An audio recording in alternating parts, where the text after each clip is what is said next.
Afternoon বন্ধুরা, দেখুন চিংড়ি মাছ, চামড়ি চিংড়ি, পাট শাকের শীষ বার করে নিয়ে কেটে নেবো, চিংড়ি মাছ ছাড়িয়ে নেবো বন্ধুরা। দেখুন এটা পাট শাক ভাজবো আর এখানে চিংড়ি মাছ ভাজবো। দেখুন বন্ধুরা, একটু শুকনো লঙ্কা দিয়ে দিলাম, পাট শাকে পেঁয়াজ, একটু কাঁচা লঙ্কা দিয়ে দেবো। দেখুন লাল লাল করে ভাজা হয়ে যাবে পেঁয়াজটা বন্ধুরা। আর এদিকে চিংড়ি মাছটা দিয়ে দিলাম, একটু জলটা বেরিয়ে যাবে। দেখুন বন্ধুরা, তেলের মধ্যে দিয়ে দিলাম চিংড়ি মাছটা। এটা শুধু পেঁয়াজ কাঁচা লঙ্কা দিয়ে ভাজা হবে চিংড়ি মাছটা।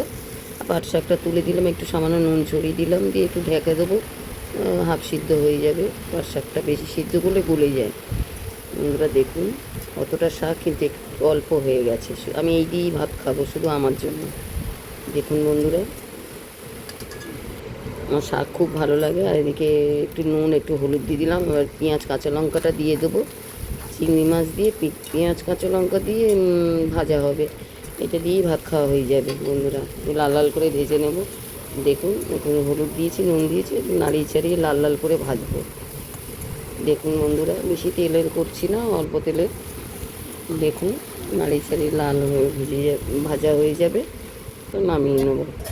আর পাট শাকটা সিদ্ধ হয়ে গেছে, এবার একটু নাড়িয়ে চাড়িয়ে নামিয়ে নেবো। বেশি ভাজলে তেতো হয়ে যাবে বন্ধুরা। দেখুন